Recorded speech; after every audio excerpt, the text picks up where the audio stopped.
और कुछ सुधार हो जाए समाज का, गरीब का उत्थान हो जाए, माताओं को अच्छे संस्कार मिल जाए, बच्चे सुखी हो जाएं, आत्म कल्याण हो जाए, गौ माता की सेवा हो, सब जगह सबको शांति रहे, सब भगवान से जुड़े, भीतर प्रेम का प्रकाश हो जाए, हमारे जीवन का कुछ लक्ष्य है। उस लक्ष्य में एक चिट्ठी आई है, इसमें लगभग 29 नाम लिखे हुए हैं और एक खेड़ी गांव के भक्त लोग हैं। इन्होंने ये संदेश भेजा है कि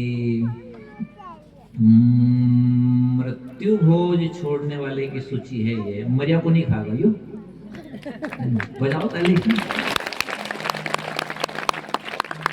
अब नहीं खागा तो फाड़ेगा भी नहीं खागा तो फाड़ेगा भी नहीं, क्योंकि फाड़े वो जो खा गया है, अब जो खाएगा नहीं तो कहीं फाड़ेगा।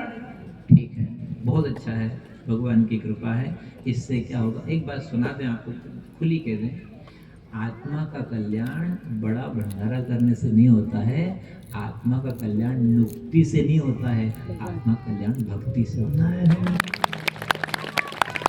क्रियाक्रम करो, गया जी गंगा जी ले जाओ, ब्राह्मण भोजन करा दो, कन्या भोज करा दो, यहाँ तक कि आपके परिवार में मान लो कोई बुआ जी बहन बेटी भांडे दूर के खास खास आ गए तो भूखे तो मत भेजो, उनको तो करा दो, पर दिखावा मत करो। ये जरूरी नहीं है कि आप पूरे पूरे पूरे पूरे क्षेत्र को नवतो और सबको खिलाओ, तो गरीब क्या करेगा बेचारा, जमीन बेचेगा या रकम बेचेगा, तो दूसरों को दुख देना पाप है। ऐसे अप्रत्यक्ष रूप से हमसे पाप बन जाता है, ऐसे समाज में खाई बनती है, गरीब गरीब रह जाता है, बड़ा बड़ा रह जाता है, तो सामाजिक समता नहीं बन पाती है, समरसता नहीं बन पाती। इसके लिए आप सबके सामने रखें। वो तो समय थोड़ा देर से दिया, नहीं तो और बोल देते इसलिए आपने चिट्ठी थोड़ी देर से दी, नहीं तो मृत्यु भोज के अलावा आपके ब्याह नुक्ता, आपके और त्योहार मनाना और आपके बहुत सारी जो चीज़ें खान पीन की, इन सब के ऊपर हम आपके बोल देते, पर समय इतना है नहीं, इसलिए आपके सामने बात रख रहे हैं कि जहाँ तक हो सके आप अगर दूसरों का हित सोचोगे, दूसरों का कल्याण सोचोगे, तो भगवान आपका भी भला करेगा।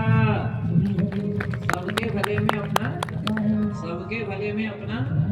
कुछ बातें ऐसी होती है जो हमें पता नहीं लगती है, लेकिन हमारी क्रियाकलाप से, हमारे व्यवहार से, हमारे लेन देन से दूसरों पर सीधा सीधा उसका असर पड़ता है। यदि हमारे जीवन में हम सात्विकता रखेंगे, और ऐसे गांव में जो एकता बनी है, ये पूरा गांव मान लो 29 नाम आ गए तो बहुत बड़ी बात है। भगवान करें, हम प्रार्थना करते हैं प्रभु से कि इनके संकल्प को भगवान वजूद बना कर,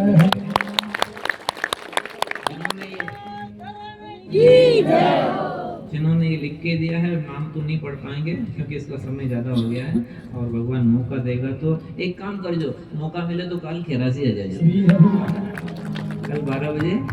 हाँ, ये डुमडमी खेरासी में बजेगी, और भगवान मौका देंगे तो वहाँ और इसका विस्तार कर देंगे। अगर ये श्रद्धालु पधारेंगे तो बढ़िया, अपने को मंच मिल रहा है, सुन रहे हैं, आ गए सब वहाँ से वहाँ तक बैठे उजले सारे के सारे।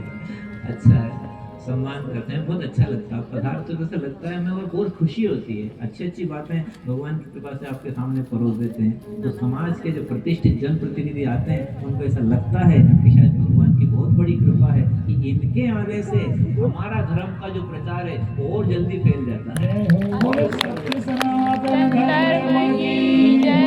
क्योंकि ये जब मूर्तियां आती है ना, या पंडाल में या मंच के आसपास बैठती है, तो बिना बुलाए पत्रकार भी आ जाते हैं और वो भी फोटो खींच ले जाते हैं, और विस्तार हो जाता है। तो पिछली कथा में एक पत्रकार बंधु ने कहा था कि भाई इसका विस्तार करो, इतनी बढ़िया कथा छापी उन्होंने और बहुत अच्छा सार दिया है, उसका विस्तार पूरे समाज में हुआ है। तो मुख्य क्षेत्र तो हमारा आत्म कल्याण का है, इसके बाद गौ सेवा संस्थान है, बच्चों को संस्कार है, नारी जाति का उत्थान है, और समाज सेवा भी है। पूरे क्षेत्र में सुख शांति बनी रहे, और सब लोग एक दूसरे का सहयोग करते रहें, और सबका भला हो, ऐसा हमारा लक्ष्य है। इसी को लेकर चलते हैं भक्तों। पर समय अब ज़्यादा हो रहा है, हम बराबर 12 बजे आपकी सेवा में आ गए थे, वो 3 से ज़्यादा बज गई है।